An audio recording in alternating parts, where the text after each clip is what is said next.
Hey guys, welcome back to the Atlas Archives, the series where we journey deep into the heart of every nation on Earth, uncovering the layers of history, geography, and culture that define them.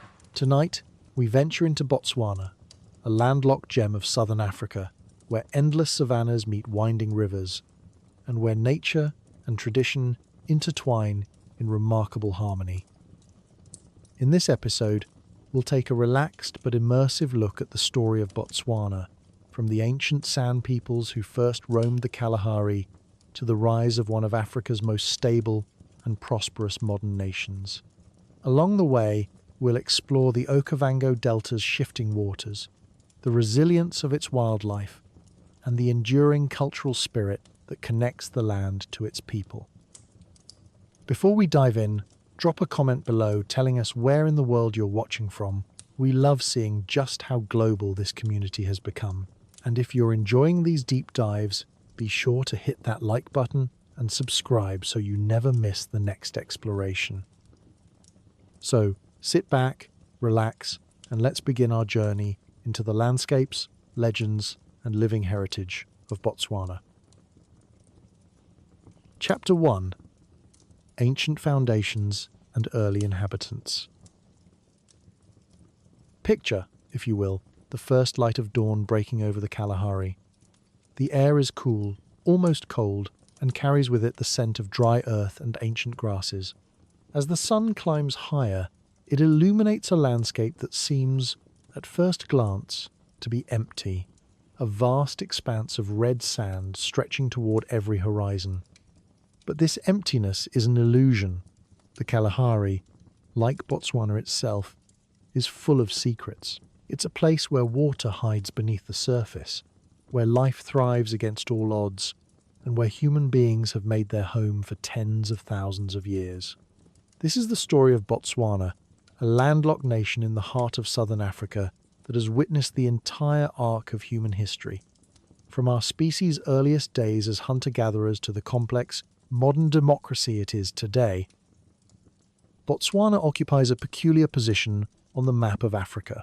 Roughly triangular in shape, it stretches some 600 miles from north to south and east to west, bordered by South Africa to the south and southeast, Namibia to the west and north, Zimbabwe to the northeast, and just barely touching Zambia at a single point in the north. About 70% of the country is covered by the Kalahari Desert, though calling it a desert is somewhat misleading, as we'll discover later. For much of history, this region was considered peripheral, a backwater caught between more populous and powerful neighbours. And yet, at other times, the area we now call Botswana has been absolutely central to the story of southern Africa. Today, it stands as one of the continent's most successful democracies, a beacon of good governance in a region that has known more than its share of turmoil. But to understand how Botswana arrived at this point, we must travel back in time, far back, to meet the land's first inhabitants. The Khoisan peoples, a term that encompasses both the Kho and San groups, though they are distinct and unrelated peoples, are Botswana's original inhabitants, and their story is one of remarkable endurance. Archaeological evidence suggests that the ancestors of the San people were living in what is now Botswana, somewhere between 40,000 and 30,000 years ago. To put that in perspective, this was during the Late Stone Age, a time when modern humans were still developing many of the technologies and social structures that would define our species. The San may well have been among the first peoples on Earth to enter this technological phase, pioneering new ways of living that would serve them well for millennia to come. These early inhabitants were not static. They moved with the rhythms of the land, establishing themselves around rivers and permanent water sources during the drier periods of history, then spreading throughout the region when the rains came and the landscape bloomed.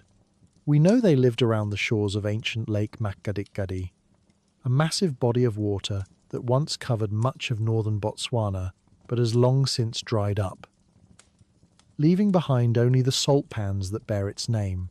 They also inhabited the Tsodilo Hills, a collection of rock outcrops in the northwestern part of the country that would become one of the most important archaeological and spiritual sites in southern Africa. At a place called Depression Shelter in the Tsodilo Hills, archaeologists have found evidence of continuous Khoisan occupation stretching from around 17,000 BCE all the way to around 1650 CE. That's nearly 19,000 years of human habitation in a single location, a testament to the stability and sustainability of the Khoisan way of life. The San people were, and in some cases still are, hunter-gatherers of extraordinary skill. They hunted wild game with bows and poisoned arrows. Their knowledge of animal behavior and plant toxins honed over countless generations. They gathered edible plants, berries, melons, nuts, roots, making use of every resource the land offered. Water, that most precious commodity in a semi-arid landscape, was found in ingenious ways.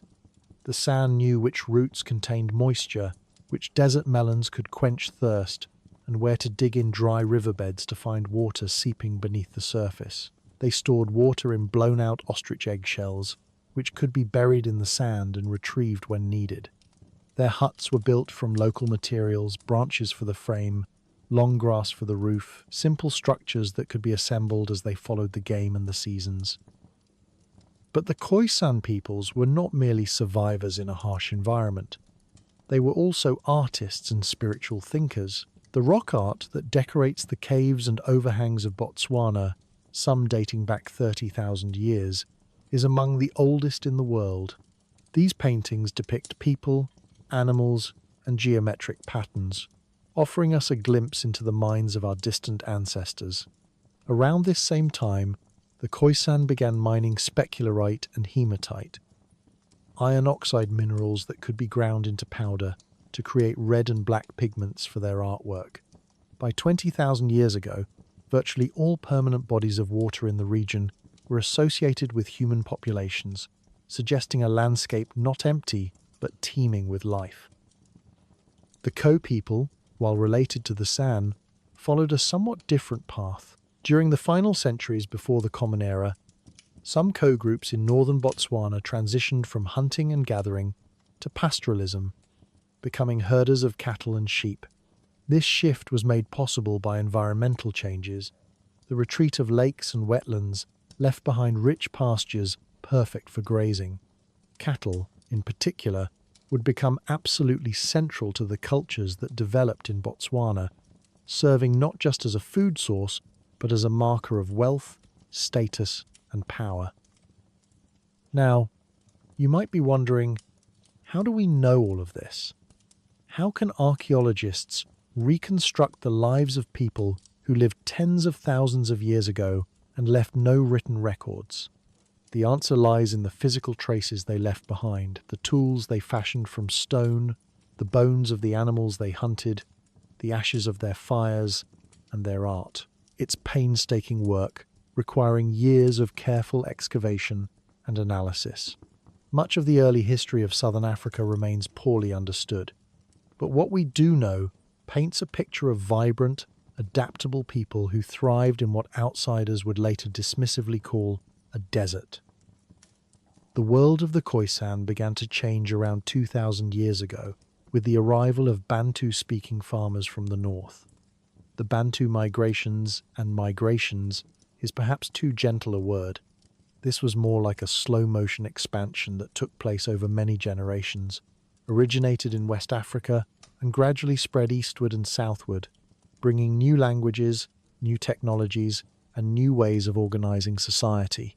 By around 20 BCE, these Bantu-speaking peoples had reached the upper Zambezi River, where they were making and using iron tools. Iron, of course, was a game-changing technology, far superior to stone for making weapons, agricultural implements, and other tools.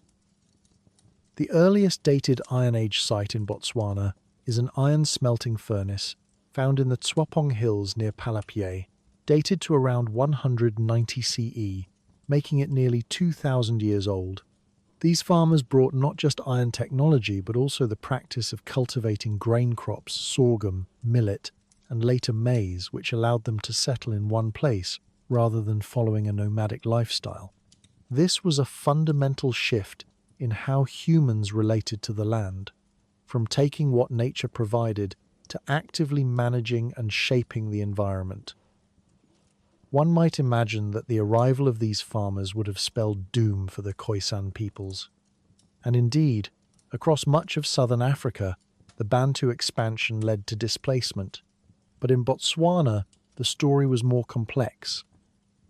The Khoisan and the newcomers coexisted, sometimes peacefully, sometimes not.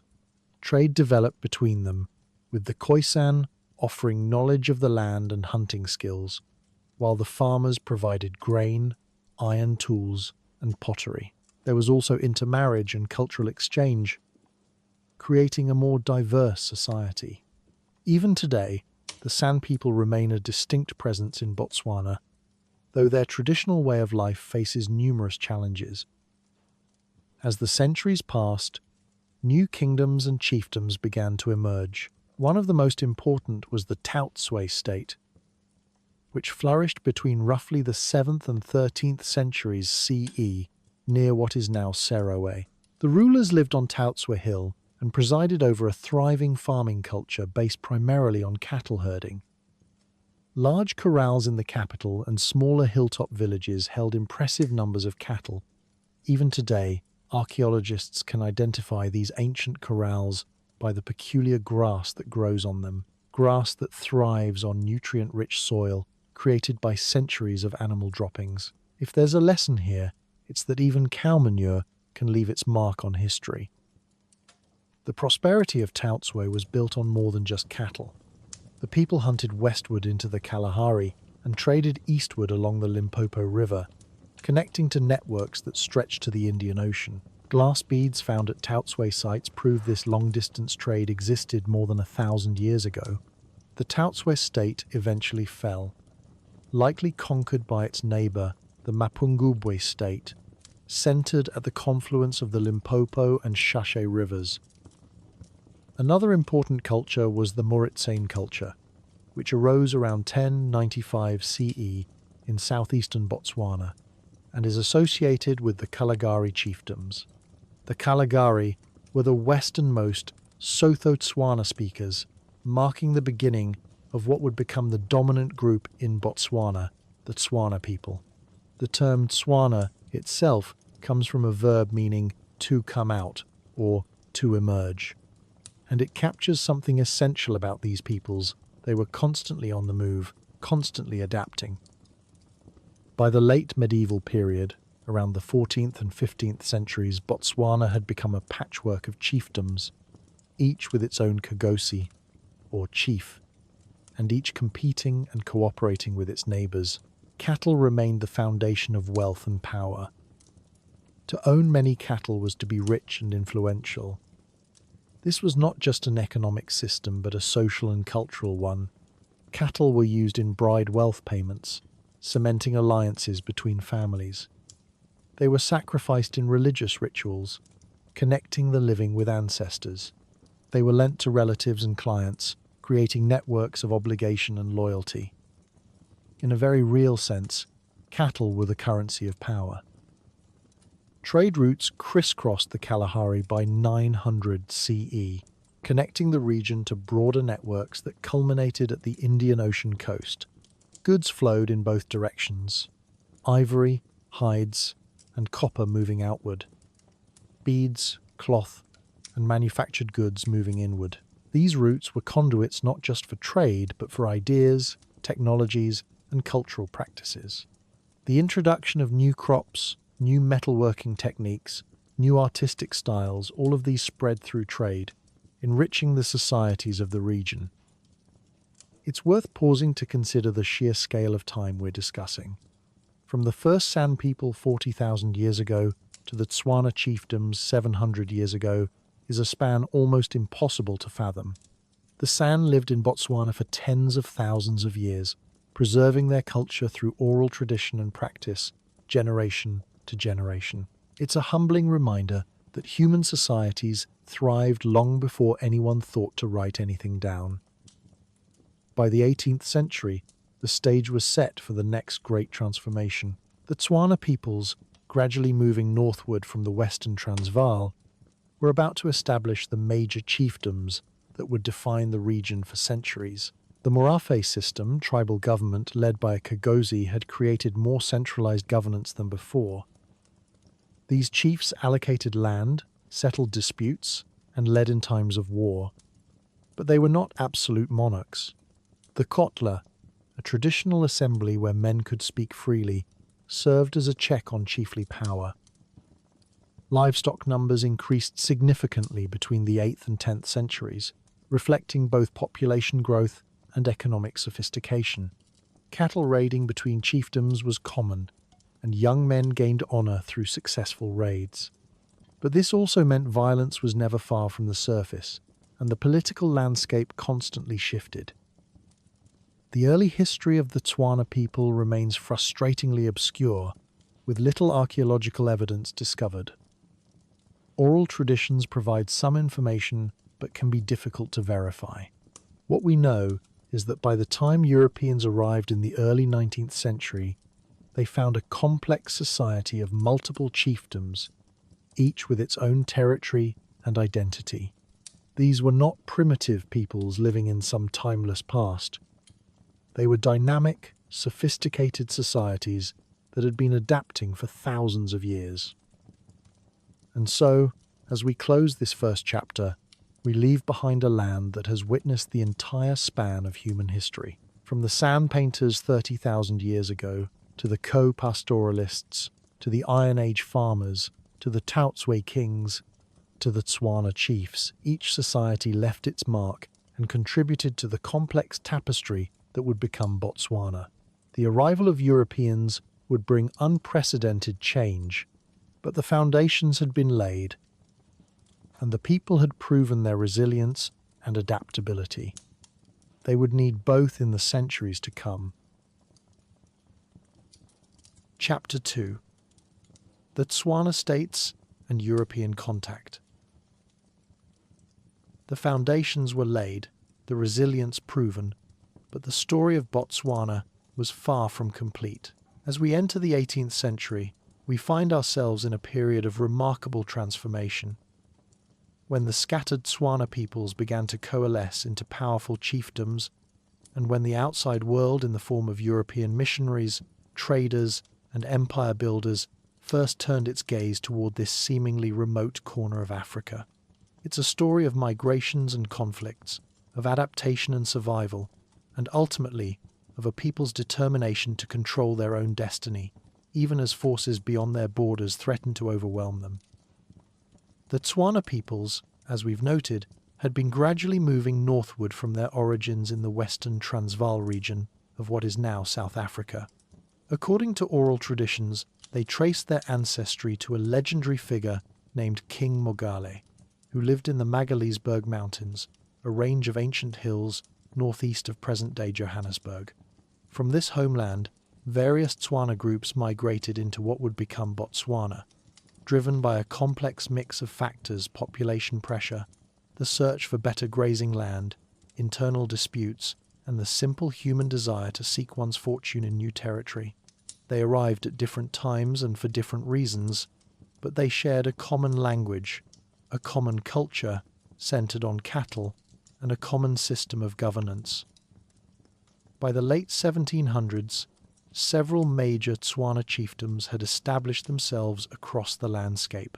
The Ngwaketsa chiefdom emerged in southeastern Botswana around 1795, founded by Quena and Hurucha migrants among the Kalahari and Rolong peoples who already lived there.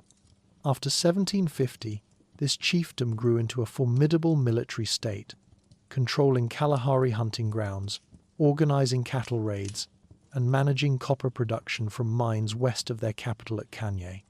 Meanwhile, other branches of the Quena settled around Molepolole in the central part of the country. Further north, a group of Quena who came to be called the Ingwato established themselves at Shoshong, and by around 1795, a splinter group of Ngwato, known as the Tawana, had pushed even further northwest to establish a state around Lake Ngami, that seasonal body of water fed by the Okavango River. Each of these chiefdoms developed its own character and its own strategies for survival and prosperity. The Morofe system, the tribal government, headed by a Kegosi, provided a framework for organizing society. But within that framework, there was considerable variation. Some chiefs were more autocratic, others more consultative. Some focused on agriculture, others on trade or warfare. What united them was the centrality of cattle to their economy and culture, and the importance of the kotla, that traditional assembly where free men could voice their opinions and where the chief was expected to listen, even if he didn't always agree. It was a form of governance that balanced authority with accountability, hierarchy with consultation. But this was not a peaceful time. From around 1750 onward, the entire region came under increasing pressure from raiders and traders operating from the coasts from Mozambique in the east, from the Cape Colony in the south, and from Angola in the west. These coastal powers were hungry for ivory, for cattle, and tragically, for people to enslave. The trade routes that had once carried goods now also carried violence. By 1800, raiders from the Cape had begun attacking the Ingwaketse, disrupting their carefully managed herds and threatening their political stability. The Tswana chiefdoms found themselves caught between their internal rivalries and these external threats, a situation that would only grow more dangerous in the decades to come. And then came the Bifokeng. This Sesotho word, meaning forced migration or the crushing, refers to a period of widespread upheaval and violence that swept across southern Africa in the early 1800s, roughly from 1815 to 1840. In the Zulu language, the same period is called the Mfecane, and while historians continue to debate its causes and its true scale, some estimates suggest up to 2 million people were killed or displaced. There's no question that it had a profound impact on the peoples of Botswana. The traditional narrative places much of the blame on Shaka Zulu, the brilliant and ruthless military leader who transformed the Zulu kingdom into a conquering empire in what is now South Africa. Through innovative tactics including the introduction of the short stabbing spear called an ikloa and the reorganization of warriors into age-based regiments, Shaka's armies displaced numerous peoples who in turn displaced others, creating a domino effect of violence and migration that rippled outward across the subcontinent. However, and this is important, modern historians have come to recognize that the Bifokeng was not simply the result of one man's ambitions. It was a complex phenomenon driven by multiple factors: population growth and competition for resources, devastating droughts and famines, including the Mahlatule famine of around 1800 that killed thousands, the intensification of trade with Europeans at places like Delagoa Bay, the introduction of maize from the Americas, which changed agricultural patterns and increased population density, and the ongoing raids for slaves and ivory that destabilized traditional societies. The rise of Shaka was part of this story, not its sole cause. It's a reminder that history is rarely as simple as we'd like it to be, and that great events usually have multiple causes working together like gears in a terrible machine.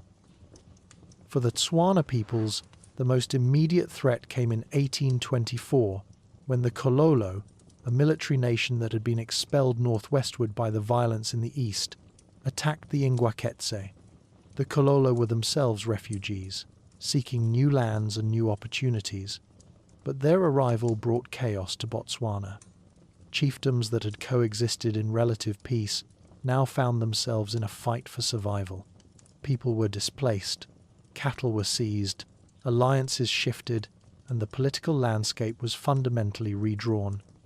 Some chiefdoms grew stronger by absorbing refugees and conquered peoples. Others fragmented or disappeared entirely. It was what we might call, with considerable understatement, a time of troubles. In 1875, for instance, a war broke out between the Tswana and a group called the Kagafela, adding to the general instability. By the end of the 1870s, Khama III, who had become one of the most important figures in Botswana's history, had seized control of British trade from the Tswana people, consolidating the power of the Ngwato. These internal conflicts, coming on top of the external pressures, created a volatile situation. The Tswana chiefs knew they needed to adapt, and adapt quickly, if their peoples were to survive. It was during this turbulent period that Europeans began arriving in significant numbers. The first European to reach the Okavango Delta was David Livingstone, the Scottish missionary and explorer who arrived there in 1849. Livingstone, who combined genuine humanitarian concern with the prejudices of his time, was fascinated by the peoples and landscapes he encountered. His accounts of his travels would help to put Botswana on the map of European consciousness, though whether that was ultimately a blessing or a curse remains an open question.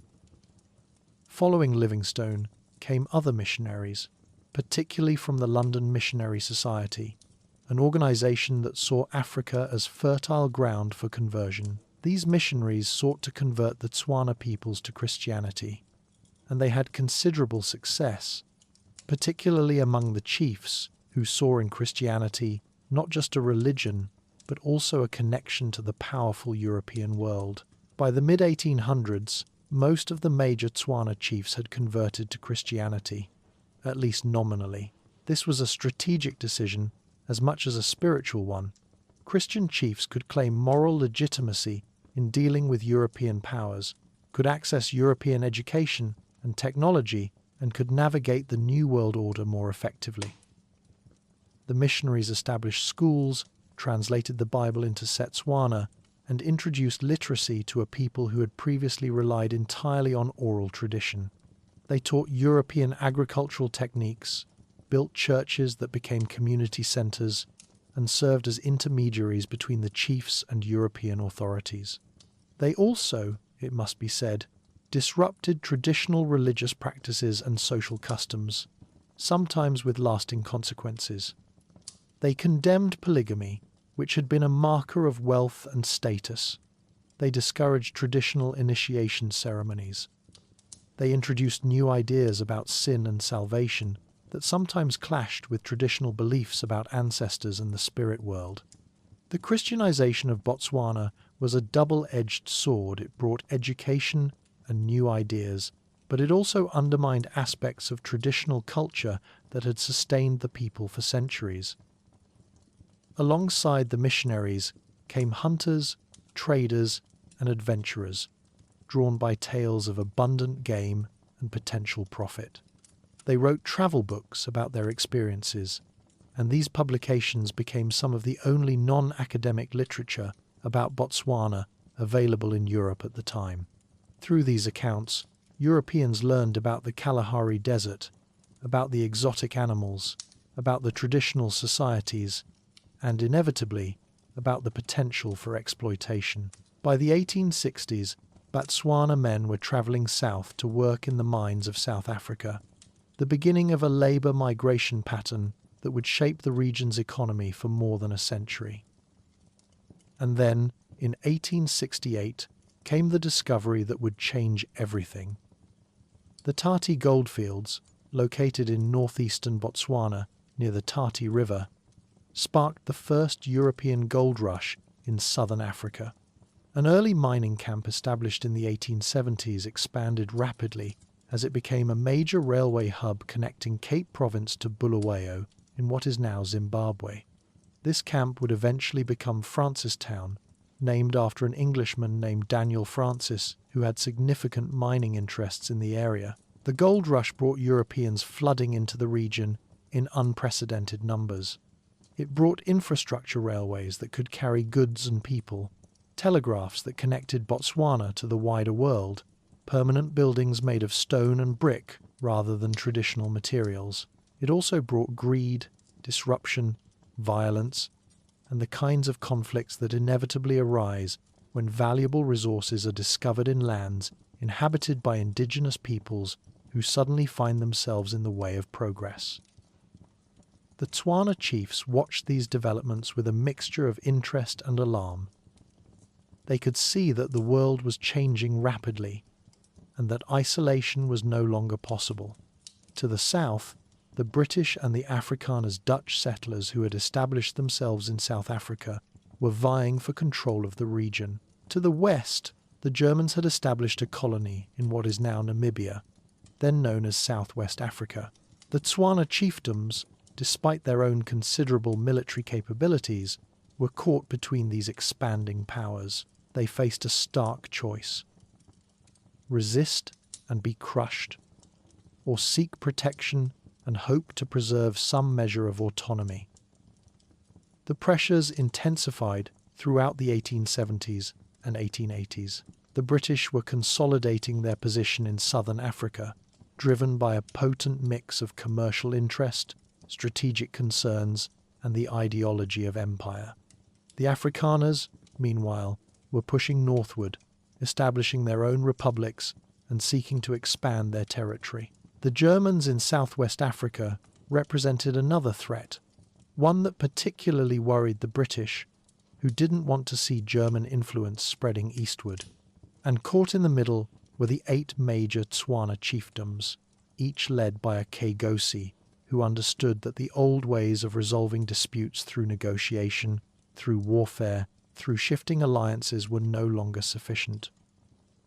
The chiefs began to realize that they needed protection from a power strong enough to deter the Afrikaners and the Germans, but not so overwhelming that it would destroy their traditional ways of life entirely. And so they turned to the British. It was a pragmatic decision, born of necessity rather than any great love for the British Empire. The chiefs understood that British protection might be the only way to avoid being swallowed up by their more aggressive neighbours. But they also understood that such protection would come at a cost, that inviting the British in meant accepting British influence over their affairs. And so the stage was set for the creation of the Bechuanaland Protectorate, an arrangement that would define Botswana's relationship with Britain for the next 80 years. The Tswana peoples had navigated migrations and droughts, warfare and famine, internal conflicts and external threats. They had adapted their governance, their economy, and even their religion to meet the challenges of a rapidly changing world. They had proven their resilience time and again. But now they faced perhaps their greatest challenge yet: how to preserve their identity and their autonomy in an age of empire, when the great European powers were carving up Africa like a pie with little regard for the peoples who actually lived there. The next chapter of Botswana's story would be written under the shadow of the British flag, and it would take all the wisdom and courage of the Tswana chiefs to navigate the treacherous waters ahead. Chapter 3: The Bechuanaland Protectorate Era. And so, in 1885, the 8 major Tswana chiefs made their fateful decision. Facing threats from German Southwest Africa to the west and the expanding Afrikaner republics to the south and east, they requested British protection. It was a pragmatic choice born of necessity. The chiefs understood that while British oversight would limit their independence, the alternatives were far worse. The British, for their part, were happy to oblige.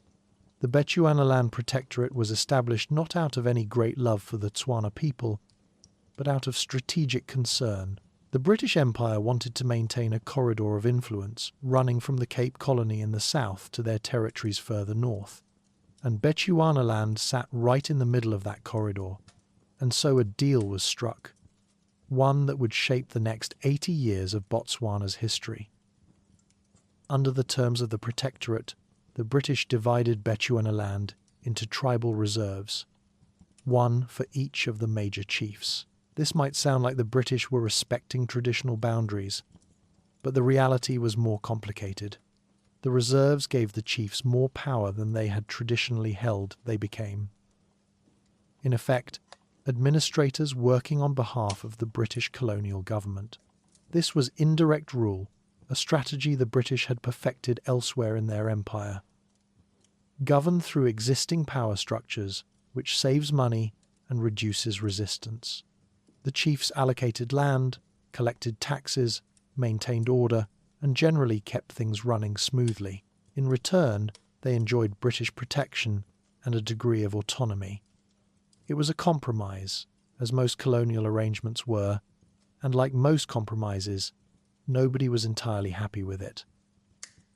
The British, true to form, invested almost nothing in the protectorate. Bechuanaland was considered a backwater, unimportant and unprofitable. The administrative capital wasn't even inside the territory. It was located at Mafeking, in what is now South Africa, which gives you some sense of how seriously the British took their responsibilities. There were no paved roads, no universities, precious little infrastructure of any kind. The handful of schools that existed were run by missionaries. Most people continued to live much as their ancestors had, farming small plots, herding cattle, and gathering in the kotla to discuss community affairs. It was subsistence living, and while there was a certain stability to it, there was also grinding poverty. Young men continued to migrate south to work in the mines of South Africa, sending money home to support their families, a pattern that would persist for generations. The British had, almost from the beginning, planned to eventually incorporate Bechuanaland into the Union of South Africa. It seemed logical from their perspective. South Africa was far richer and more developed, and the British saw little point in maintaining a separate administration for such an impoverished territory. But this plan alarmed the Tswana chiefs, who understood that incorporation into South Africa would mean losing what little autonomy they had. They watched with growing concern as Cecil Rhodes, the diamond magnate and imperial dreamer, pushed for the protectorate to be absorbed into his British South Africa Company. Rhodes was building an empire within the British Empire, and he wanted Bechuanaland as part of it. And so, in 1895, three of the most influential chiefs decided to take matters into their own hands. Khama III of the Ngwato people, Sebele I of the Quena, and Bathoen III of the Ngwaketse undertook an extraordinary journey. They travelled to London to make their case directly to the British government. It was a bold move, a diplomatic mission that required courage, strategic thinking, and no small amount of faith that the British public might be more sympathetic to their cause than the British government had been. These three men, who came to be known as the Three Chiefs, understood that they needed to appeal not just to politicians, but to public opinion. The mission was a success. The Three Chiefs, assisted by missionaries from the London Missionary Society, who served as translators and advocates, argued eloquently for the preservation of the protectorate. They emphasized their people's loyalty to the British Crown, their conversion to Christianity, and their desire for education and development. They pointed out, quite reasonably, that incorporation into Rhodes's company would serve only Rhodes's interests, not those of the Tswana people or the British Empire. The British public, reading about these dignified African rulers in their newspapers, was sympathetic. The government, facing public pressure and perhaps having second thoughts about handing over such a large territory to a private company, agreed to maintain the protectorate as a separate entity.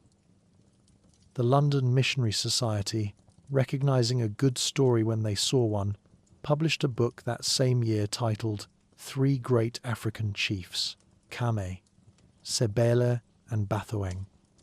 The book celebrated the chiefs and their mission, and it helped to establish them as early figures in what would eventually become the story of Botswana as a single nation. The chiefs had shown that unified action could achieve what individual chiefdoms could not, and they had set a precedent for engaging with the British as a collective body rather than as separate entities. It was a small victory, but an important one. The timing couldn't have been better. Rhodes's reputation was about to take a serious hit. Shortly after the Three Chiefs' successful mission, Rhodes orchestrated the Jameson Raid, a botched attempt to overthrow the Afrikaner government of the Transvaal. The raid was a disaster, and the resulting scandal damaged Rhodes's standing with the British government.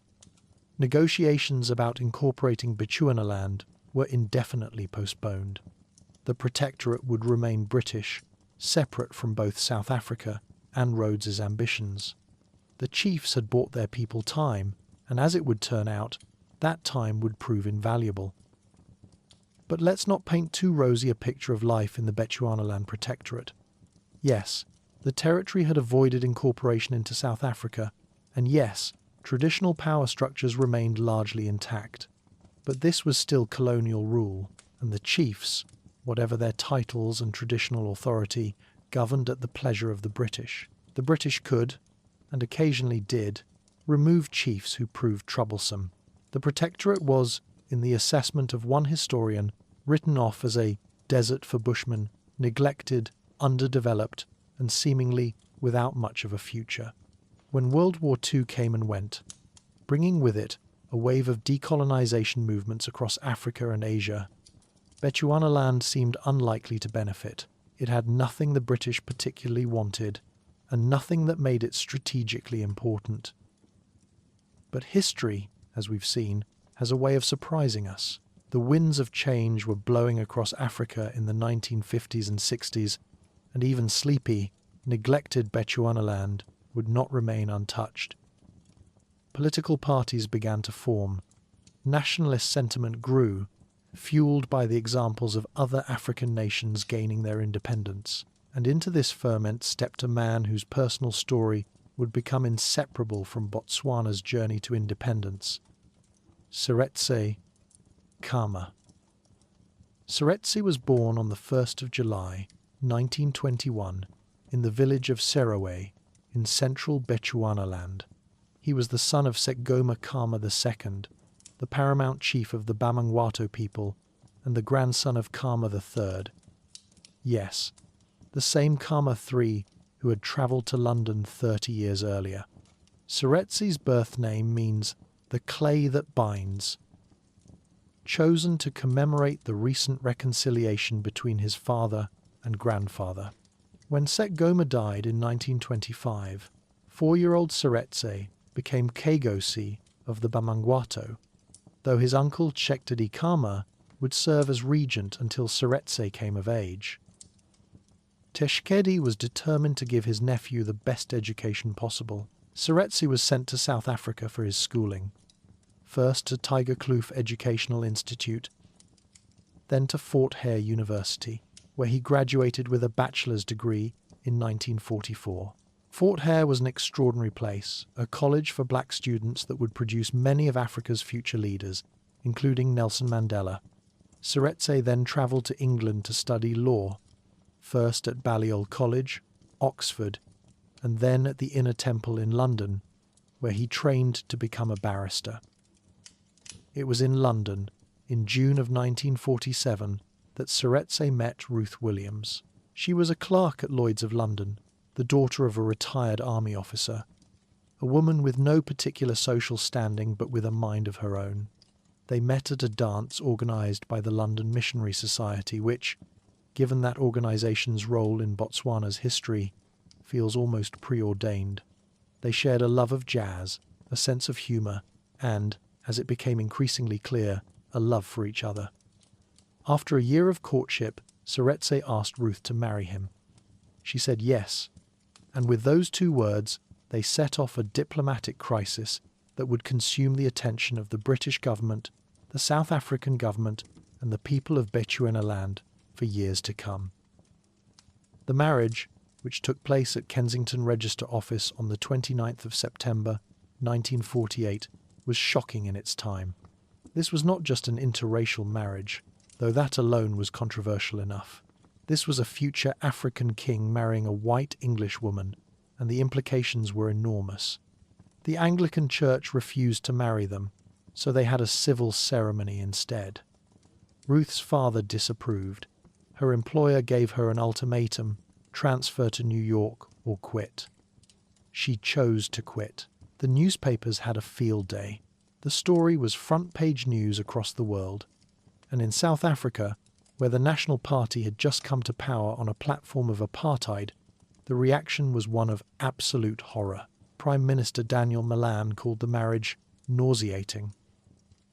Seretse returned to Bechuanaland in October to face his people at a series of Kgotla meetings. The first meeting, in November, went badly. His uncle Tshisekedi opposed the marriage vehemently, not necessarily out of racism, though there was certainly an element of that, but because he believed it violated tribal custom and would complicate relations with South Africa. Most of those present agreed, and it was resolved that Ruth should not be allowed to enter Bamangwato territory. But then suspicions began to circulate that Tshisekedi had his own designs on the chieftainship, that he was using the marriage as an excuse to sideline his nephew. A second Kgotla, in December, produced more support for Seretse, though opinion was still divided. By the third Kgotla, in June of 1949, sentiment had shifted decisively. The Bamangwato people accepted Seretse as their chief and welcomed Ruth as their queen. But if Seretse had won over his people, he had not won over the British government, or, more precisely, he had not won over the South African government, and the British were desperately trying to keep South Africa happy. This was the height of the Cold War, and Britain needed South African uranium for its nuclear program and South African gold for its struggling economy. The last thing Britain wanted was to antagonize its southern African neighbor over the marriage of an obscure tribal chief to an English secretary.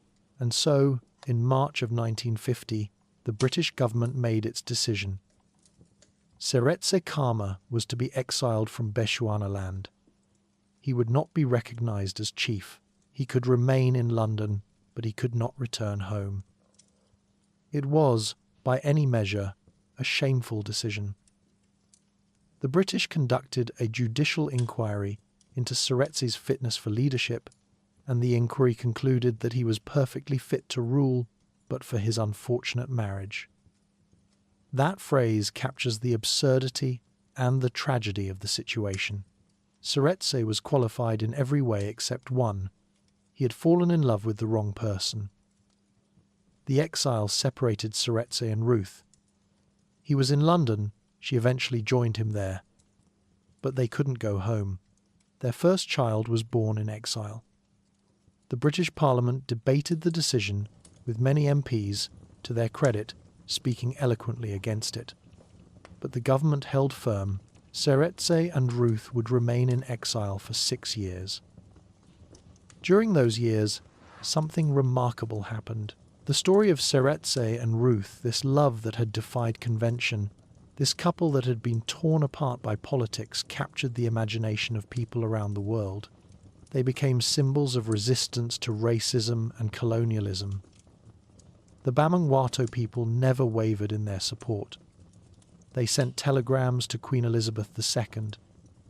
They refused to recognize any other chief, and gradually, inevitably, the pressure became too much for the British government to withstand. In 1956, Seretse and Ruth were finally allowed to return to Bechuanaland, though on the condition that Seretse renounce his claim to the chieftainship. He agreed, and came home not as a king but as a private citizen, a cattle farmer in Seretse. But Seretse Khama was not finished with public life. Far from it. His exile had made him a hero, a man who had stood up to both traditional authority and colonial power. When he founded the Bechuanaland Democratic Party in 1962, people flocked to join. The party represented a new kind of politics, one that transcended tribal divisions and imagined Bechuanaland not as a collection of chiefdoms, but as a unified nation. The stage was set for independence, and Seretse Khama would be the man to lead his country into its new future. Chapter 4: Independence and the Khama Era. The Bechuanaland Democratic Party that Seretse Khama founded in 1962 was something new in the territory's politics. Previous parties had been either socialist in orientation or pan-Africanist in their ideology, appealing to specific factions and specific grievances. The BDP was different. It was pragmatic rather than ideological, focused on development rather than revolution, and it explicitly reached across tribal lines to imagine Bechuanaland as a unified nation. Seretse's years of exile had given him credibility with an independence-minded electorate. Here was a man who had stood up to both traditional authority and colonial power, who had sacrificed his birthright rather than abandon his principles. The party published a newspaper called Theresanyo, which means consultations in Tswana, and the name captured the party's philosophy: governance through dialogue, leadership through consensus. By 1965, the momentum toward independence had become unstoppable. The British, who had never particularly wanted Bechuanaland in the first place, were now eager to be rid of it. A new constitution was drafted, delineating the structure of an independent government. Elections were held, and the results were decisive. The BDP won 80.45% of the parliamentary seats, sweeping aside its rivals in a landslide that left no doubt about who the people wanted to lead them. Seretse Khama became Prime Minister of Bechuanaland, working out of the newly established capital at Gaborone. Yes, Gaborone, the city was named after Chief Gaborone, who had his capital at that site during the colonial period. It was fitting, in a way, that the new capital bore an indigenous name, a small symbol of continuity amid all the change. Throughout 1965 and into 1966, preparations for independence continued. Constitutional negotiations were completed, government ministries were established, civil servants were trained, or at least as many as could be found who had the necessary education and experience. And then, on the 30th of September 1966, it happened. The Republic of Bechuanaland became the Republic of Botswana, and Seretse Khama became its first president. 10 days before independence, Queen Elizabeth II had promoted Seretse within the order of the British Empire, appointing him a knight commander. Sir Seretse Khama and Lady Ruth Khama, it had a nice ring to it, though one suspects Seretse might have privately found it a bit ironic, given how the British had treated him just 16 years earlier. But this moment of celebration, and it was a genuine moment of joy, with festivities across the new nation, came with a sobering reality check. At independence, Botswana was the third poorest country in the world. Let that sink in for a moment. Third poorest. Out of every nation on earth, only 2 were worse off. There were no paved roads, none. There was no university. The economy was based almost entirely on cattle ranching and subsistence farming. The government had almost no money. There were fewer than 100 Botswana who had graduated from university.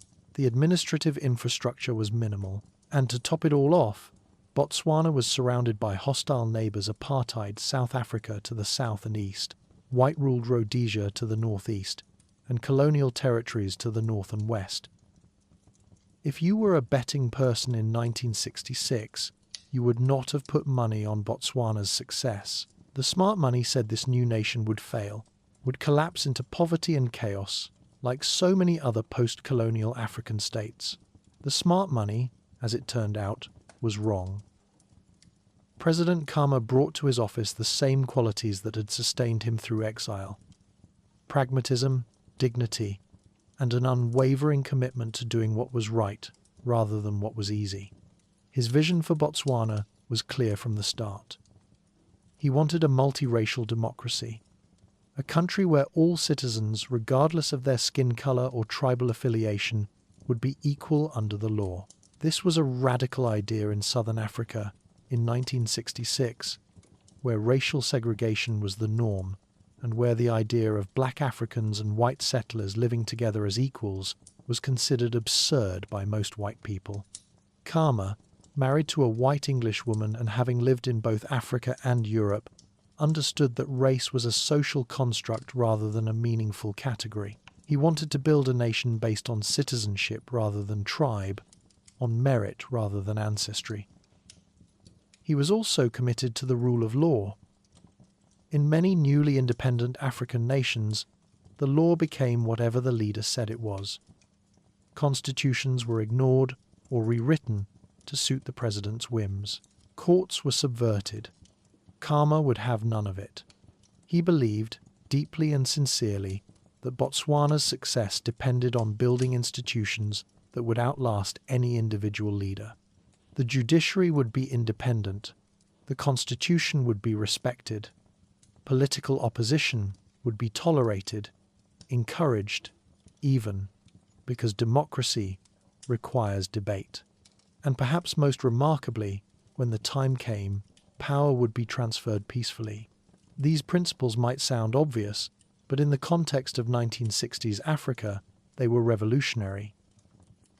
Khama also understood that Botswana's traditional power structures couldn't simply be swept away. The chiefs still commanded tremendous loyalty and respect. Rather than trying to sideline them, Khama brought them into the new system. The House of Chiefs was established as an advisory body, giving the traditional leaders a voice in government without giving them the power to block necessary reforms. It was a delicate balancing act, honouring tradition while building a modern state, but Khama managed it with a deft touch that few other African leaders could match. Education was another priority. Khama believed, rightly, that Botswana's lack of educated citizens was its greatest weakness. How could the country develop without engineers, teachers, doctors, administrators? He made education free and universal, and he invested heavily in schools even when there was barely money for anything else.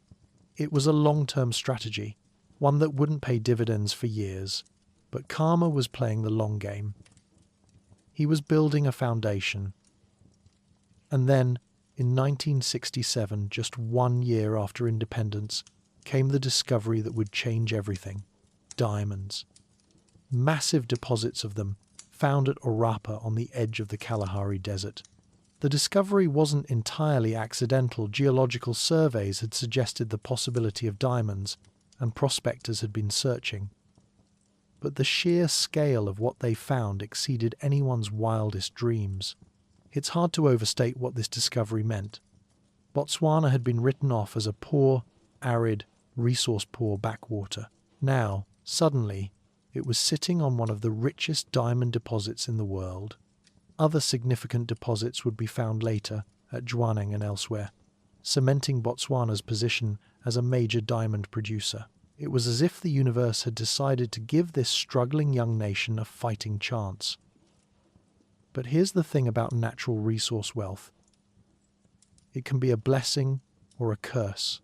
Many countries have discovered oil or diamonds or gold only to see the wealth squandered through corruption, mismanagement, or civil war.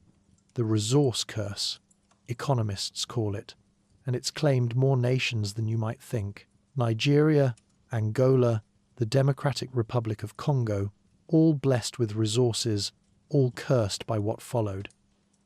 Botswana could have gone that way. It would have been easy, so easy for those in power to enrich themselves, to treat the diamond wealth as their personal property, to build palaces while the people remained poor. But that's not what happened. Seretse Khama negotiated a partnership with De Beers, the South African diamond company that controlled much of the world's diamond trade. It was a pragmatic move. Botswana didn't have the expertise or infrastructure to mine and market diamonds on its own, and De Beers had both. But Khama didn't just hand over the diamonds. He negotiated hard, ensuring that Botswana would get a fair share of the profits. The government retained 50% ownership of the mining operations, and it used the diamond revenue strategically. Roads were built, paved roads, imagine that. Schools multiplied, hospitals were constructed. Infrastructure that should have taken decades to build was completed in years. The GDP grew at a rate that astonished economists. Botswana was no longer the third poorest country in the world. It was becoming, against all odds, prosperous. Khama was careful to ensure that very little of the national budget went to defence spending. His reasoning was simple. every dollar spent on weapons was a dollar not spent on development, and Botswana needed development far more than it needed guns. A small military police force was initially formed instead of a proper army, but the regional security situation eventually forced Khama's hand. Rhodesia and South Africa, both white-ruled and both hostile to black majority rule, began conducting raids into Botswana. They claimed to be pursuing terrorists, by which they meant African liberation fighters, but the raids violated Botswana's sovereignty and endangered its citizens. In 1977, Khama reluctantly authorized the creation of the Botswana Defence Force, a small but professional military designed to protect the country's borders. On the foreign policy front, Khama walked a tightrope. He made it absolutely clear that he abhorred apartheid, that South Africa's system of racial oppression was morally repugnant. But he also maintained economic ties with South Africa, because Botswana had no choice. The country was landlocked, and almost all of its trade passed through South African ports. It was a pragmatic position that earned him criticism from all sides. Militant African liberation movements wanted Botswana to serve as a base for attacks on South Africa and Rhodesia. Khama refused. He invoked the Prevention of Violence Abroad Act and made it clear that Botswana would not become a launching pad for armed struggle. This wasn't because he supported the white regimes, far from it, but because he believed that allowing militants to operate from Botswana would invite retaliation that his small, poor country couldn't withstand. Yet Khama wasn't passive in regional affairs. He worked tirelessly behind the scenes to negotiate an end to the Rhodesian Civil War, helping to pave the way for Zimbabwe's independence in 1980. He was a founding member of the Southern African Development Coordination Conference, the organization that would eventually become the Southern African Development Community. He understood that Botswana's security and prosperity were tied to regional stability, and he used his diplomatic skills and his moral authority to push for peaceful solutions to conflicts. Seretse Khama died in office on the 13th of July, 1980, at the age of 59. He had been president for 14 years, during which time he had transformed Botswana from one of the world's poorest countries into one of Africa's success stories. The economic growth had been extraordinary by some measures, the fastest sustained growth rate in the world. But perhaps more impressive than the economic numbers was what Khama had built institutionally. Botswana had a functioning democracy with regular, free elections. It had an independent judiciary. It had a free press. It had low levels of corruption, remarkably low, by any standard. It had peaceful transitions of power. These things might not sound dramatic, but they represented achievements that most African nations, and indeed many nations worldwide, had failed to accomplish. The succession to Kwet Masia, who had been vice president, went smoothly. There was no coup, no violence, no constitutional crisis. Power transferred exactly as the Constitution prescribed. Ruth Williams Khama, who had stood by Seretse through exile and controversy and triumph, continued her work as a private citizen, focusing particularly on charitable activities. She became president of the Botswana Red Cross, using her position to help others, just as she had used her position as First Lady to represent her adopted country with grace and dignity.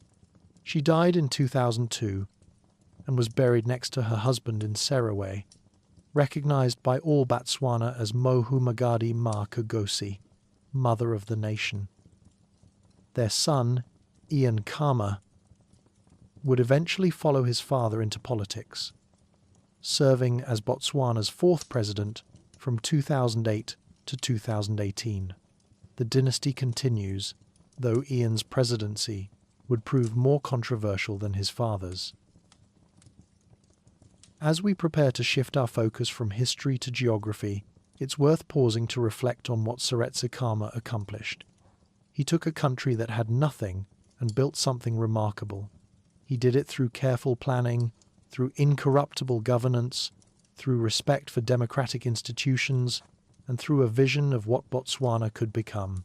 He proved that leadership matters, that character matters, that the choices made by those in power can shape the destiny of nations for generations.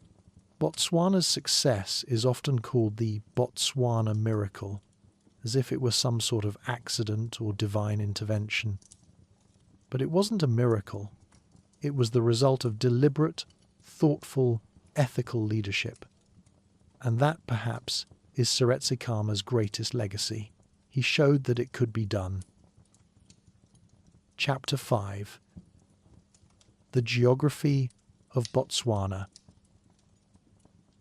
We've spent 4 sections tracing the human story of Botswana, from the sand hunters of 40,000 years ago to Seretse Khama's remarkable presidency.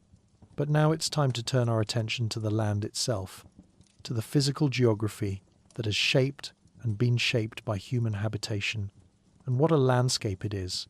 Botswana is a place of extraordinary contrasts, where one of the world's greatest inland deltas exists alongside one of its largest deserts, where life thrives in seemingly impossible conditions, and where the boundary between water and sand, between lush and arid, can shift dramatically with the seasons.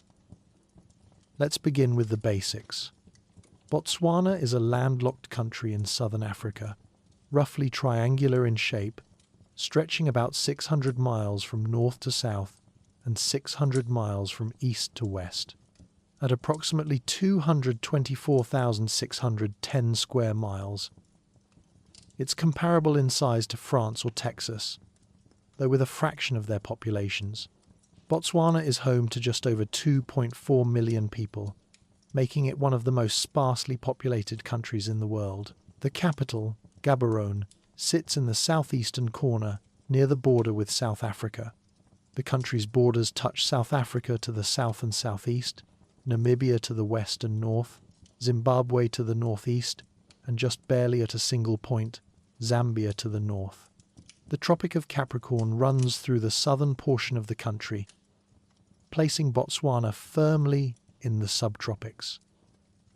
Now, when most people think of Botswana, if they think of it at all, they think of desert, and they're not entirely wrong. Approximately 70% of the country is covered by the Kalahari Desert. But here's where things get interesting. The Kalahari isn't really a desert, at least not in the way most of us understand that word. It's more accurately described as a semi-arid sandy savanna. A true desert receives less than 10 inches of rain per year. Large parts of the Kalahari receive more than that. Some areas get up to 20 inches annually. The northeastern portions can't qualify as desert at all from a climatic perspective. And yet, paradoxically, it's totally lacking in permanent surface water over much of its extent. The name Kalahari comes from the Tswana word Kagalagadi, which translates to the Great Thirst, or waterless place. And that's perhaps a more accurate description than desert. This is a place where water is scarce, where finding it requires knowledge and skill, where the presence or absence of water determines where people and animals can live. The Kalahari extends far beyond Botswana's borders, forming a larger basin of over 2.5 million square kilometers that reaches into Namibia, South Africa, Angola, Zambia, and Zimbabwe. But it's in Botswana that the Kalahari truly dominates the landscape. The Kalahari is ancient. It formed somewhere between 65 and 135 million years ago, back when dinosaurs still roamed the earth. The sands vary in color by region. Red in some areas, brown in others, white in still others. These colors come from the iron oxide content in the sand, with higher iron content producing redder hues. The landscape is characterized by parallel dunes running north to south or northwest to southeast, depending on prevailing wind patterns. These dunes can reach heights of 20 to 200 feet and stretch for up to 50 miles.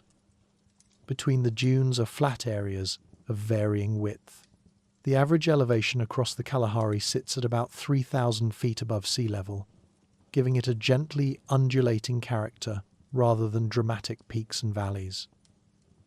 The climate varies considerably across the Kalahari. The southwestern portions are the driest, receiving between 110 and 200 millimeters of rain annually, barely enough to sustain life. Moving northeast, rainfall increases, with some areas receiving 500 millimeters or more per year. Summer temperatures regularly exceed 40 degrees Celsius, which is well over 100 degrees Fahrenheit for those more comfortable with that scale. But winter nights can be bitterly cold, with temperatures dropping to near freezing and occasional frost coating the ground. In August, seasonal winds blow from the west, carrying sand and dust across the country in storms that can reduce visibility to almost nothing. It's a harsh environment, demanding respect and adaptation from anything that lives there. And yet, life not only survives in the Kalahari, it thrives. This is not the barren wasteland of popular imagination.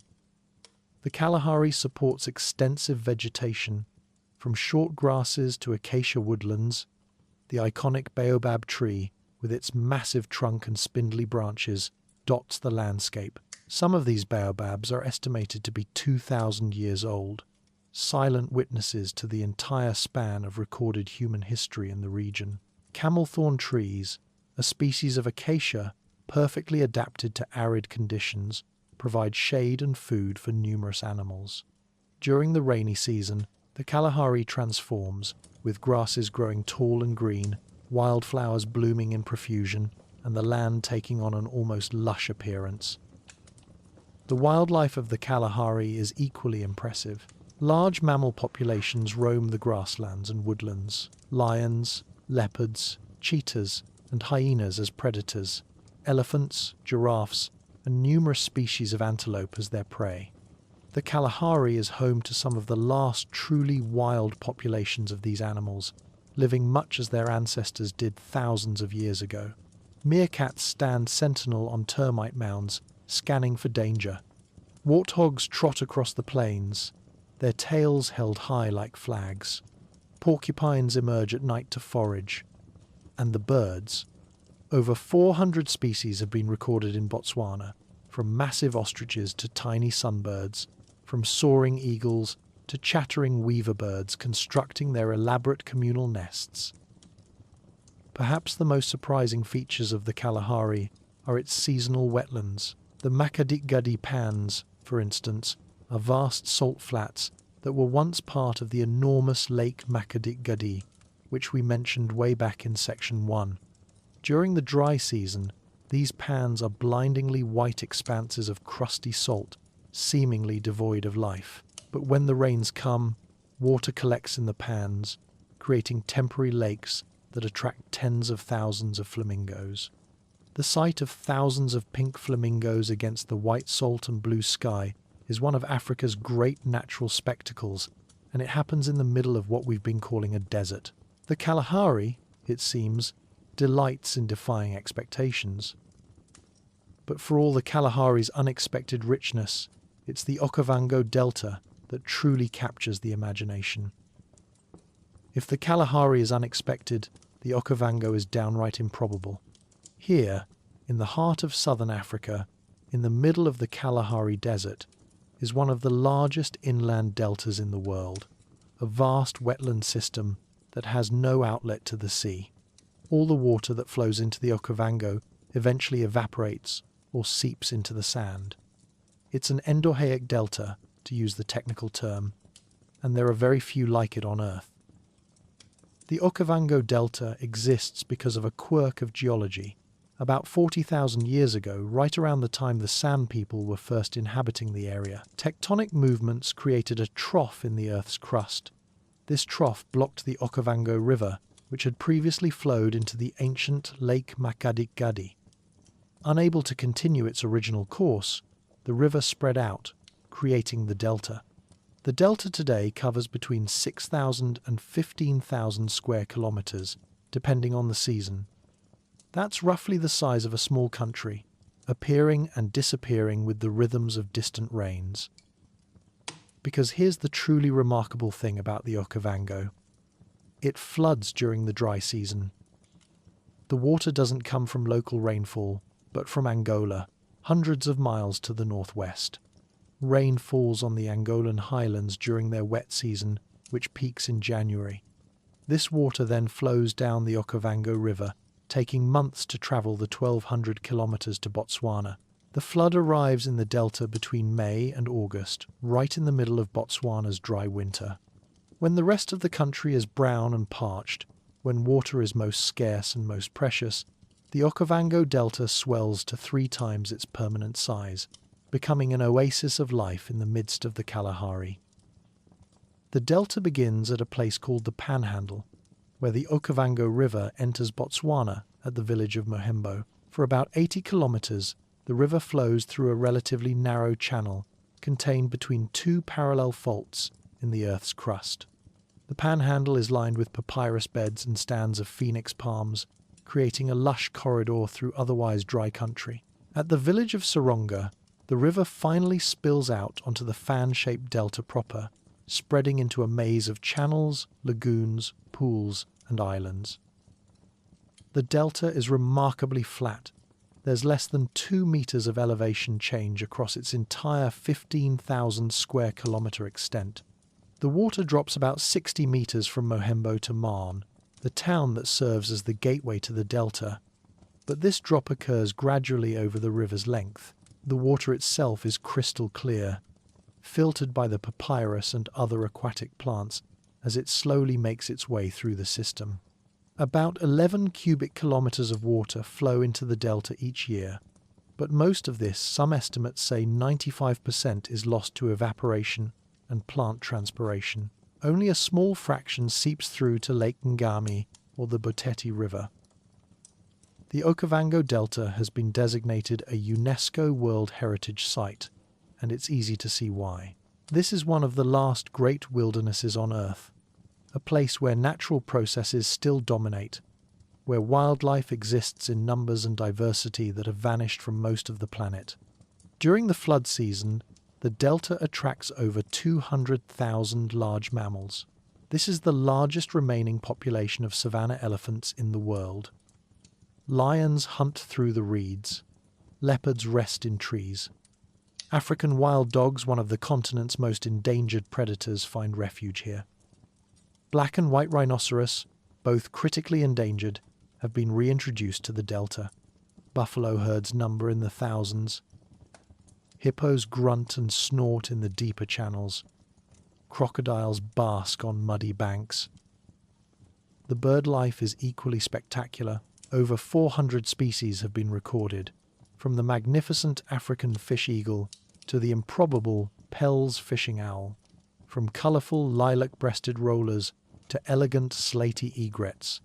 The delta supports 71 species of fish, which in turn support the fish-eating birds and provide food for local communities. And the vegetation is astoundingly diverse, over 1,000 different plant species across 134 families. Papyrus reeds dominate the permanent swamps, growing in dense stands that can make navigation nearly impossible. Water lilies float on still pools. Fig trees spread their branches over the channels. On the islands, everything from palm trees to the distinctive sausage tree can be found. The Moremi Game Reserve, established in the eastern portion of the delta, protects over 1,200 square miles of this wilderness. It was actually created at the initiative of the Botswana people and named after Chief Moremi's wife, making it one of the first wildlife reserves in Africa to be established by local people rather than colonial authorities. Today, Moremi is considered one of the finest game reserves on the continent, a place where wildlife viewing is consistently spectacular. Beyond the Okavango and the Kalahari, Botswana has other geographic features worth noting. In the east, the land rises into a series of hills and plateaus, reaching elevations of nearly 1,500 meters.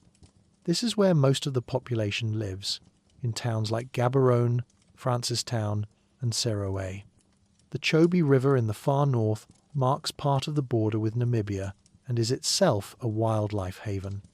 Chobe National Park, which protects the river and its surroundings, is famous for its elephant herds.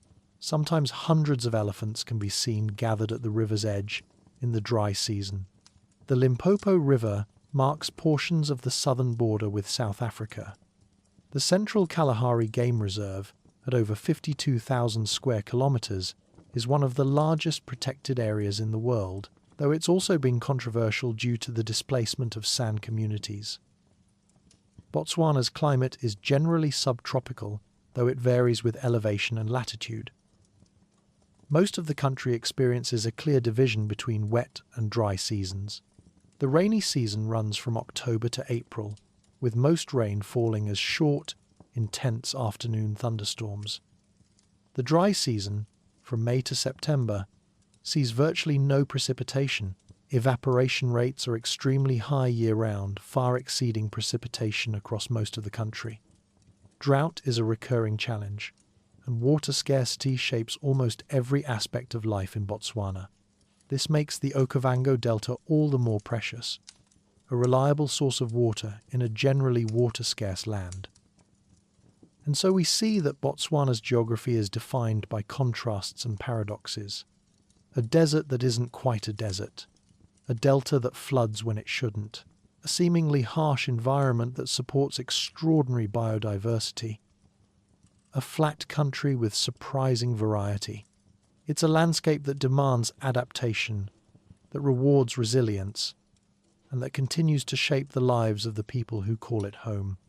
As we move into our final section, we'll explore how modern Botswana navigates the challenges and opportunities presented by this remarkable geography, and how the nation looks toward its future.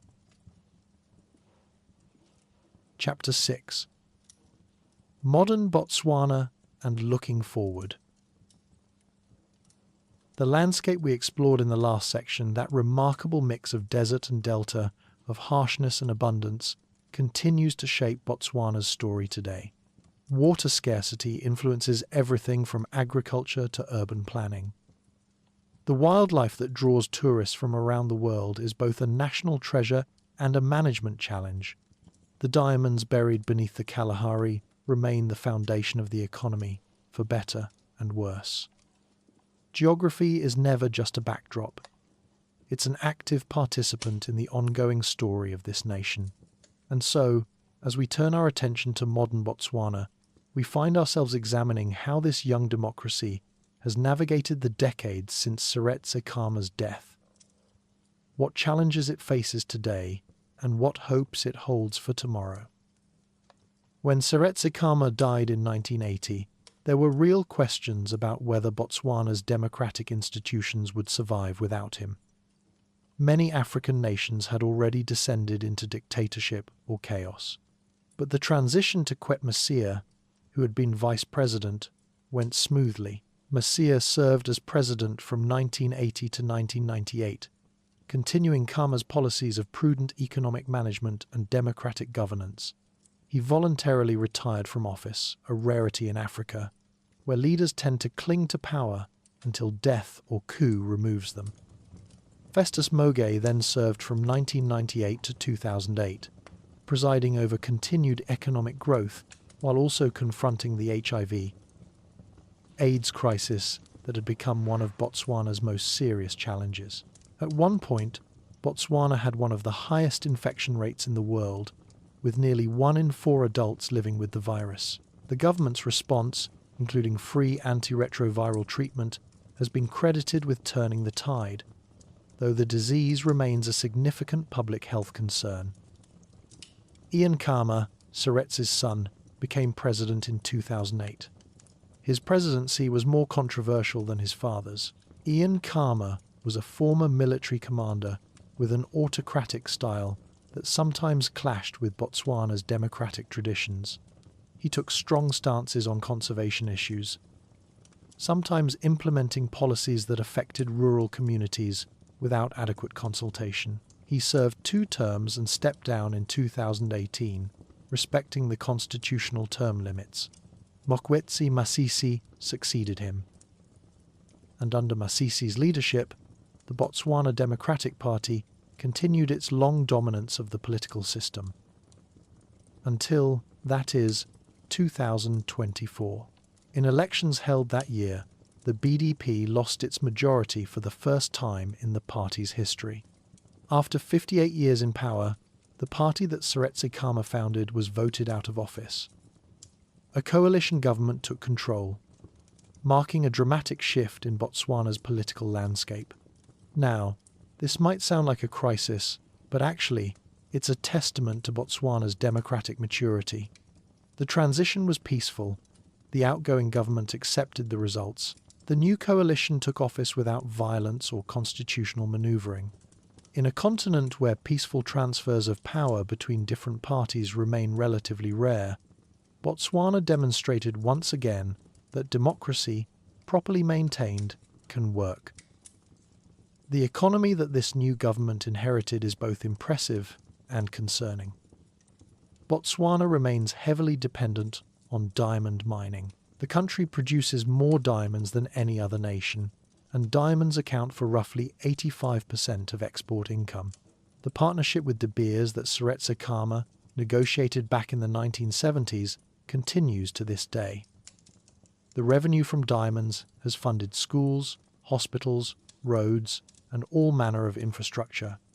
The GDP per capita is approximately $20,158 as of 2024, making it the fourth largest in Africa and giving Botswana one of the highest standards of living on the continent. But here's the problem. What happens when the diamonds run out? Or when demand drops? Or when synthetic diamonds become indistinguishable from natural ones and cost a fraction of the price? The diamond market has already shown signs of volatility. In 2024, the industry experienced a significant slump, prompting Moody's credit rating agency to downgrade Botswana's rating. Unemployment stands at around 20%, and youth unemployment is even higher. The country desperately needs to diversify its economy, but that's easier said than done. Manufacturing remains limited. Agriculture is constrained by water scarcity and poor soils. The technology sector shows promise but is still in its early stages. Tourism, at least, has been a bright spot. The sector contributes about 13% of GDP. And it's based on assets, the wildlife, the landscape, the Okavango Delta that won't run out the way diamonds eventually will. Botswana has deliberately positioned itself in the high-value, low-volume segment of the safari market. Rather than pursuing mass tourism, the country has limited the number of visitors and charged premium prices, preserving the exclusive, pristine wilderness experience that wealthy tourists are willing to pay top dollar for. A Mokoro safari through the Okavango Delta, gliding silently in a traditional dugout canoe past hippos and elephants, is the kind of experience people save for years to afford. Walking safaris, photographic safaris, mobile camping safaris, Botswana offers all of these in settings that remain largely untouched by mass tourism. Chobe National Park, with its massive elephant herds gathering at the river's edge, draws visitors who are guaranteed spectacular wildlife viewing. The Central Kalahari Game Reserve offers a different experience, vast, remote, austere, a place where you can feel the true scale of Africa. Private concessions in and around the Okavango offer luxury lodges where the ratio of staff to guests can be nearly 1-to-1, where meals are served under the stars, and where the sound of lions roaring at night is not a recording, but the real thing just beyond the campfire's light. Yet, tourism, too, faces challenges. Climate change threatens to alter rainfall patterns, which could affect the Okavango's annual flood. Upstream development in Angola and Namibia could divert water away from the delta. There have been proposals for hydroelectric dams, irrigation projects, and other water infrastructure that would serve those countries' development needs but potentially devastate the Okavango ecosystem. Botswana, Angola, and Namibia have signed water-sharing agreements and established the permanent Okavango River Basin Water Commission. But managing a transboundary water resource is never simple, especially when the countries involved have different levels of development and different priorities. Environmental conservation in Botswana is a complex issue. The country is home to Africa's largest elephant population, over 130,000 elephants, according to recent surveys. This is a conservation success story, proof that protecting wildlife works, but it's also created problems. Elephants are magnificent animals, but they're also destructive. They knock down trees, raid crops, and occasionally kill people. Human-elephant conflict is a real and growing issue, particularly for rural communities that live alongside these massive creatures. Botswana has taken controversial stances on elephant management, including lifting a ban on trophy hunting in 2019. The decision sparked international outcry, but the government argued that sustainable hunting, properly managed, could provide income for rural communities and incentivize conservation. Indigenous rights remain a sensitive issue. The San people, Botswana's original inhabitants, number fewer than 10,000 living traditional lifestyles. Since the mid-1990s, the government has attempted to relocate San communities from the central Kalahari Game Reserve, ostensibly for conservation reasons, though critics point out that diamond mining has been allowed in the reserve. In 2006, Botswana's High Court ruled that the evictions were unlawful and that the San had the right to live and hunt in the reserve. It was a victory for indigenous rights, though implementation has been complicated. The tensions between development, conservation, and indigenous rights are not unique to Botswana, but they're no less difficult for being common. On the social development front, Botswana has made remarkable progress. Education is free and universal, and literacy rates are high. The University of Botswana, established in 1982, has been joined by other institutions of higher learning. Healthcare has improved dramatically, with clinics and hospitals even in remote areas. Life expectancy, which dropped sharply during the height of the AIDS crisis, has rebounded thanks to treatment programs. Infrastructure has been built out, though zero paved roads at Independence have become a network connecting all major towns. Telecommunications infrastructure is modern, with internet access spreading even to rural areas. Gaborone has developed into a regional centre, hosting the headquarters of the Southern African Development Community and serving as a hub for business and diplomacy. Yet challenges remain. Income inequality persists despite overall prosperity. Rural areas lag behind urban centres in access to services. The AIDS epidemic, while controlled, hasn't been eliminated. And there's the question of what economists call the middle-income trap. The difficulty many countries face in moving from middle-income status to true prosperity. Botswana has successfully climbed from poverty, but climbing higher will require innovations in education, economic diversification, and productivity that many middle-income countries struggle to achieve. Politically, Botswana remains one of Africa's most stable democracies. Elections are held regularly and are generally considered free and fair. The Independent Electoral Commission oversees the process. Multiple political parties compete, and while the BDP dominated for nearly 6 decades, the 2024 election showed that this dominance was based on popular support, not on rigging or repression. When that support wavered, power transferred peacefully. The judiciary is independent. The press is free. Civil society organizations operate without harassment. According to Transparency International, Botswana is the least corrupt country in mainland Africa. This is an extraordinary achievement, one that deserves more recognition than it typically receives. Looking to the future, Botswana faces several key challenges and opportunities. The most obvious is economic diversification.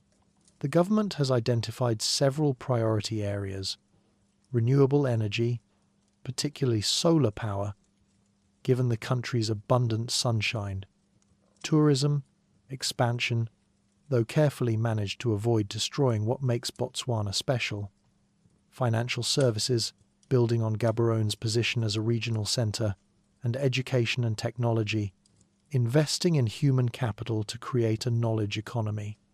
These are sensible priorities, but turning them into reality will require sustained effort and smart policy. Water security is another critical issue. Climate models suggest that southern Africa will become drier in the coming decades. For a country already defined by water scarcity, this is deeply concerning. Botswana will need to invest in water conservation, improve irrigation efficiency, protect its water sources, and possibly develop desalination or water recycling technologies. The Okavango Delta is not just a tourist attraction, it's a vital water resource that supports agriculture, fishing, and wildlife across northern Botswana. Youth unemployment and education quality are interconnected challenges. Too many young Botswana graduate from school without the skills that employers need. The education system, while universal, hasn't always kept pace with the demands of a modern economy. There's a push to emphasize STEM education, science, technology, engineering, and mathematics, and to promote entrepreneurship. If Botswana can unlock its young people's potential, the future is bright. If not, a generation of unemployed youth could become a source of instability. Regional integration offers both opportunities and challenges. The Southern African Development Community, headquartered in Gaborone, aims to promote economic cooperation and integration among Southern African countries. A more integrated regional economy could provide markets for Botswana's goods and services, reduce dependence on South Africa, and promote stability. But integration also requires compromise, coordination, and sometimes subordinating national interests to regional ones. As we come to the end of our journey through Botswana's history and geography, it's worth reflecting on what makes this country's story so remarkable. Botswana had every reason to fail. It was poor, landlocked, and surrounded by hostile neighbours. It had minimal infrastructure and few educated citizens. Many people predicted it would collapse into dictatorship or chaos. Instead, through careful leadership, democratic governance, prudent management of resources, and a commitment to the rule of law, Botswana built one of Africa's most successful nations. The country is not perfect. It faces real challenges: economic dependence on diamonds, unemployment, inequality, climate change, water scarcity. But it has proven its resilience time and again. From the San hunters 40,000 years ago to Seretse Khama's presidency, from the Bafokeng to democracy, from poverty to prosperity, Botswana's story is one of adaptation and survival. The clay that binds, to recall Seretse's name, has held together a nation across deep time and through dramatic change. As you drift off to sleep, perhaps think about this. Botswana shows us that good governance matters, that leadership matters, that choices matter. The country's success was not inevitable. It was the result of deliberate decisions made by people who cared more about their nation's future than about enriching themselves. In a world that often seems governed by cynicism and short-term thinking, Botswana stands as a reminder that better is possible. The challenges ahead are real, but so is the foundation that has been built.